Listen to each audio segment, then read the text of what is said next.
Then why is a judge making a mockery of the system by suggesting that a rape victim's clothing, shoes, and even makeup were the reason she got raped? This is an outrage. This guy and his fancy little tie should be removed from the bench permanently. The victims, who we are not identifying, told cops that she and a friend met her rapist while they were out one night at a bar. They later drove out of town to a small lake on an isolated road. The victim said that the rapist made several passes, which she rejected. And then, after she had had too much to drink, the rapist threw her in the middle of a dirt road, ripped her clothes off, and raped her. Well, Judge Robert Dewar convicted the man of rape, but only sentenced him to a 2-year conditional sentence to be served at home. That means no jail time. That is outrageous. And the judge said a whole bunch of outrageous things. He essentially said that the rape happened because, quote, there was sex in the air, and that there was a, quote, heightened expectation that sex was, quote, 2 women, one dressed up in a tube top without a bra and jeans, and both of whom were made up and wore high heels, made their intentions publicly known that they wanted to party. Oh, really? The woman deserved to be raped because she was wearing a tube top without a bra?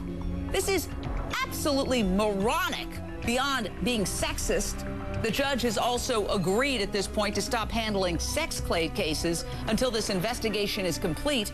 But here's my opinion, people. This guy, okay, with his little sash and his fancy little outfit should be removed from the bench, disbarred.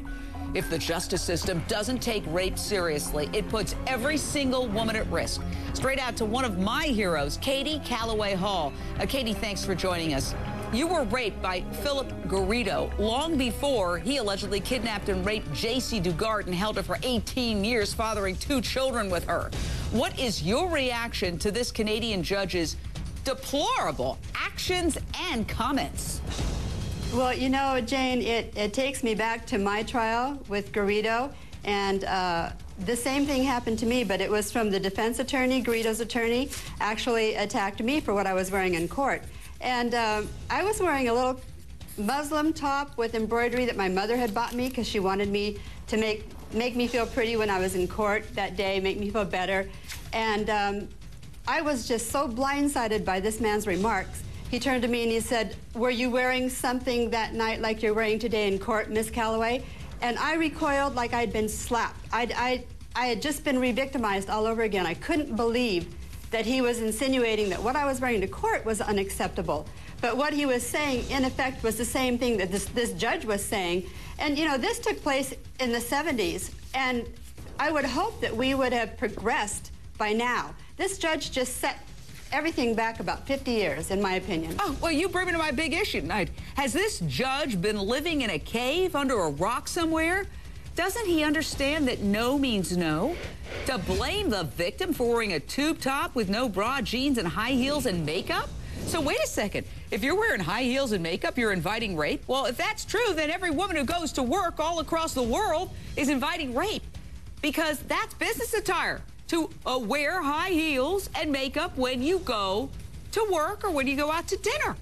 This is beyond absurd. And Dr. Jen Berman, I got to bring the psychotherapist on this. What is wrong with this judge? I mean, what is his mentality? This is such a ridiculous, misogynistic, a series of remarks to make, and you have to wonder, does this judge blame a man who's been robbed for the robbery? Is he just into blaming victims? Of course not. This is misogynistic comments. It is absolutely ridiculous. Rapists are responsible for rape, and it doesn't matter what a person wears. Rape is a crime of violence and degradation, and sex is just the weapon. Yeah, countless rape victims have experienced the very same thing that this woman in Canada is going through right now, and it makes me sick. By the way, this woman in Canada says she feels like a prisoner in her own home because the man who attacked her, even though he's convicted, was sentenced to living at home. All right? It's not a jail. You can get out of your home if you're really determined to. I want to go to another one of my heroes, Liz Sakuro, who was raped at a fraternity party while she was a freshman at the University of Virginia. She reported the rape to campus police, but the DA refused to prosecute. Liz, you've also said that people questioned your story. What is your reaction to this judge not only describing this scene where this woman was brutalized as sex was in the air, but he also calls the rapist a clumsy Don Juan who may have misunderstood what the victim wanted. This guy raped the woman on a highway on a dirt road. Exactly. Well, that's the first thing. First of all, he's saying sex is in the air. Rape has nothing to do with sex. It's control and violence. So clearly this judge is misogynistic and doesn't even know the meaning, and he's sitting on the bench. And when my rapist was on trial, it was actually the university that refused to press charges. When my rapist was on trial in 2007, they actually made me stand up and walk to the front of the courtroom and demonstrate the length of my skirt. And I was wearing a modest skirt, a long-sleeve crew neck sweater, flats, and a pearl necklace and pearl earrings. Made me demonstrate what I was wearing. I literally said, "Are you kidding me?" It was the only time I spoke out of turn in court. So, I mean, and I'm talking side of the dirt road. I don't think that's consensual. Doesn't seem like she was asking for it. I'm doing air quotes now. So, I mean, really, we're just going backwards, Jane. This is very upsetting to me. Yeah, and it's an attitude that is currently invading society from all directions. Just the other day, a Georgia lawmaker introduced a bill that would stop referring rape victims as victims. They would only be accusers, okay? This is the representative, the lawmaker, who suggested that. So, Bobby Franklin, yeah. Yeah, he's suggesting that, okay, rape victims shouldn't be rape victims. They should be accusers, like they shouldn't be trusted. And Stacey Honowitz, Florida prosecutor, the defense attorney in the Canadian case described the guy he's representing, the convicted rapist, as somebody who had a lapse in judgment. Well, you could say if I shoot somebody in the head, that's a lapse in judgment too. Where does this end?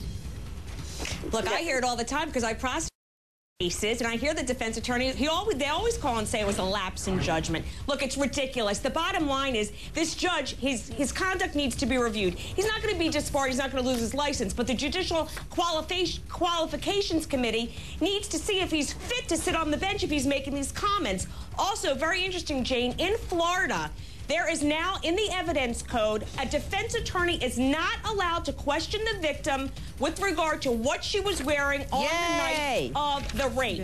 Because in Florida, there was a case where the defense attorney said to the victim, and isn't it true you weren't wearing any underpants that night? Yeah. That case went up on appeal, and the appellate court said, that's it. You are no longer allowed to refer to what they're wearing, and that's what needs to happen. Katie Calloway Hall, last word on this. Should everywhere defense attorneys be banned from asking a woman on the stand what she was wearing when she was raped?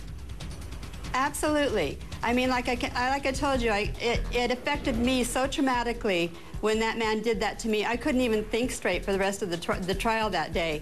I was so shocked. It just re-victimizes a victim who's already been through so much. We are just getting started on this. This is absolutely outrageous. Hang in there, fantastic panel. We're also going to talk about another outrage, a movement to save a dog that animal advocates say was forced to live in a box for years, and it's picking up steam. There's all sorts of stuff on the internet about this little dog, actually not so little, and where it was forced to live. And we are going to talk to somebody who is spearheading the movement to get better conditions for this particular animal, and much more on this judge's uncalled for comments about a rape victim who he says may have asked for it. What? I was given a drink that was apparently spiked with something, and you'll see on the cover of the book that's what the drink is, and I was actually gang raped, although we did not know that at the time. I recall one of the rapes, and I woke up tossed on a sofa in a sheet, naked, covered in blood. That is rape victim Liz Sakuro talking about the nightmare she experienced in college when she was raped at a fraternity party.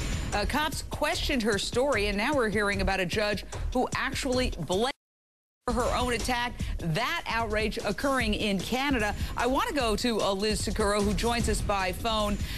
There is very real concern on the part of the victim in this Canadian rape case. She says she's terrified to leave her own home because this judge sentenced the man who he convicted of raping her to house arrest, essentially. And what does a rape victim go through after the crime when they live in fear of the people who have not been adequately punished? I think that's a really valid point that this victim has, because agoraphobia, as part of PTSD, I couldn't leave my house for about 2 years in the intervening years, because when you're told that no one believes you and you're told that you're the one who's wrong and you're the one to blame, the panic attacks become so great that you don't trust humanity and you can't seem to leave your safe place. So I see that. And is he even wearing an ankle bracelet? I know he's under house arrest or he has to report to probation, but I mean, it's like 3 years of just supervised nothing, I mean, is what it seems to me to be. Yeah, and we're looking at video of this remote area where this occurred. I mean, as if a woman wants to be raped on a dirt road. All because she's wearing high heels. Wants to be raped, period. Hello? Yeah, no, exactly. But I mean, the idea that she would want to go to a dirt road and lie down in the middle of a dirt road, and the woman ran away. She was so terrified, she ran away without any underpants on to get away from this guy who was physically bigger than her. Yeah, and the judge is like, oh, he's a misguided Lothario. Yeah, no.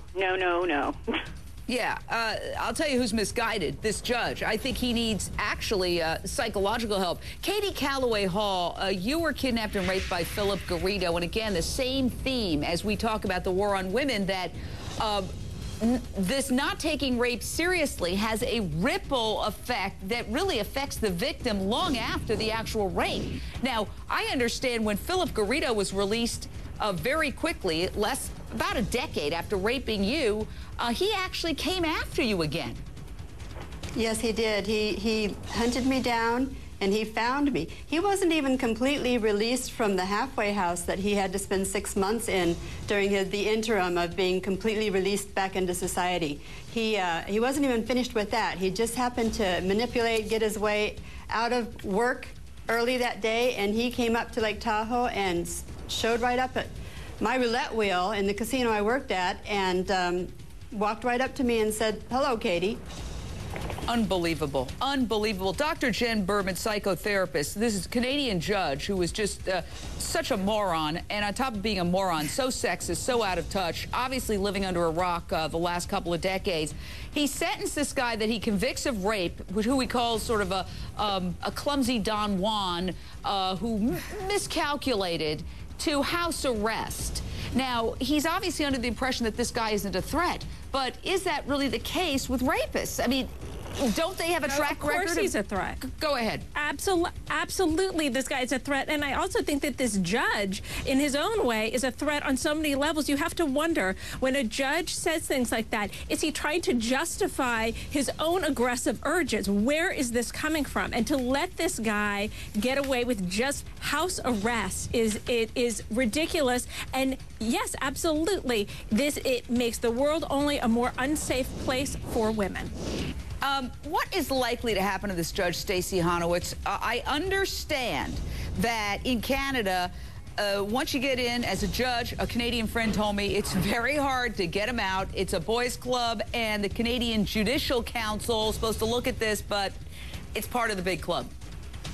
Well, look, you know, it's hard for me to say what they're going to do up there, except for the fact that when you're sitting as a judge, you still have to be reviewed by a qualifications committee. And certainly anybody has the right to bring a grievance against you, even though you're a judge. And so they will review it. And in certain cases, they could suspend him from the bench. They could reprimand him. I mean, there's a host of things that can happen.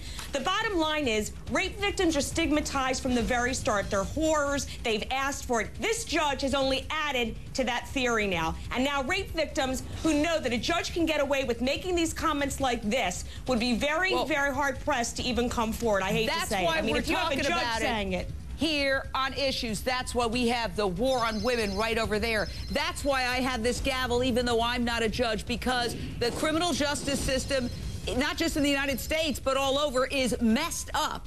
And it doesn't allow women the kind of representation and justice that they deserve. So I got to tell you that I am very happy that we're covering this tonight on Issues, and I'm going to give Katie Calloway Hall the last word, because we women have to stand together. We have to rise up and say this is absolutely unacceptable. It cannot happen. That's true. We have to stick together. We have to watch out for each other, and we have to come forward because, I mean, not telling anybody it just perpetuates the cycle, and we need to talk out, speak out, and we need to stick together and stand up for each other. Outrage over a dog who was in a box next.